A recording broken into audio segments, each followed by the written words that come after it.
Overengineering. So overengineering I would say it's actually endemic in software teams.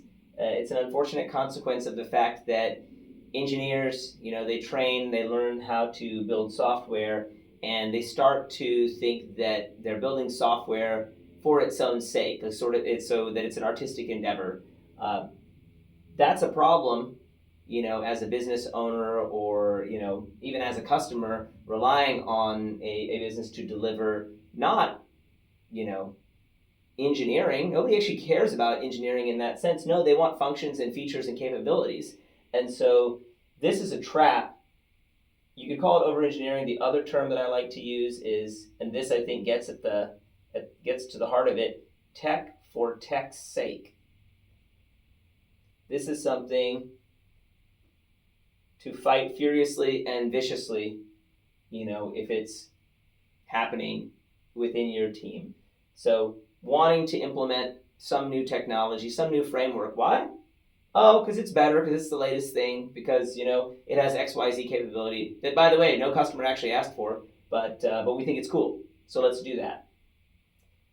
Two problems with that approach. One is that you're introducing risk because oftentimes the engineers, they want to play with their new toy, but they don't actually know if it can meet the objectives before going down that road. So then what ends up happening is you get 80% of the way there and realize that you've hit a dead end. Now what? This is not to say that we should be building on, old technologies and ancient frameworks endlessly, but rather look for the simplest solution that actually gets the problem solved and delivers the capabilities needed. Trying to plan a year, 2 years, 3 years into the future, that this is often the way that, from an engineering mindset, folks will think, and they'll say, well, oh, what if we have, 1 million users on this system in a year?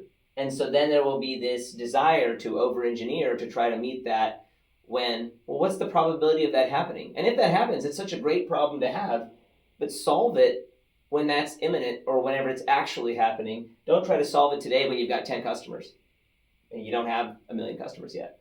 And so I would say that getting a tech team to run efficiently, fighting against these tendencies is key, and ensuring that your tech leadership understands this, and that what we call functional requirements, so actual capabilities you're delivering to the customer, that those are always the top priority, and non-functional requirements, and again, back to the idea of solving tech debt by using new architectures, that takes a backseat to the customer at all times.